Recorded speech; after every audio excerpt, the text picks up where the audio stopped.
back then these journalists would come in from out of town to try to cover our race because it was a special election, and it was like they were all competing with each other to describe how boring of a white guy that I am. So the person who took the cake was the person that said, Conor Lamb reminds one of plain vanilla, a well-pressed pair of khakis, and he looks like the kind of guy that Taylor Swift would dump in a music video. So, which I was like, hey, at least I was in the game, if that's the case, right? That's the attitude you have to run for office in places like this.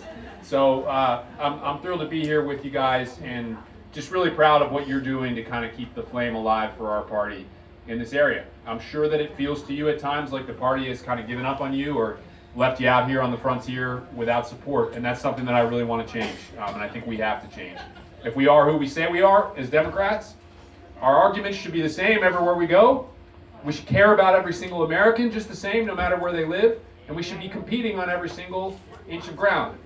Those are some things that the modern Democratic Party should stand for, in my opinion. Do you guys agree? Yeah. And I've been covering a lot of the state and a lot of places just like this, and the most amazing thing is we are now 8 months into Trump 2, and in counties like this, how much did Trump win this county by?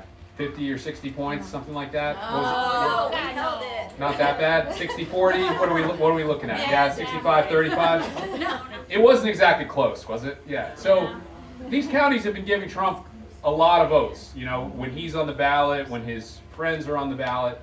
And you just kind of look around at a certain point and you say, what are you guys getting for the bargain? Like, what is he delivering to Columbia County, Pennsylvania? It's actually really hard to identify, right? I can tell you two things for sure that are going to be true next year. One is that Donald Trump and his family are going to have the same health care at pretty much the same price they paid for it this year. Next year, they're going to have that for sure. Guarantee it.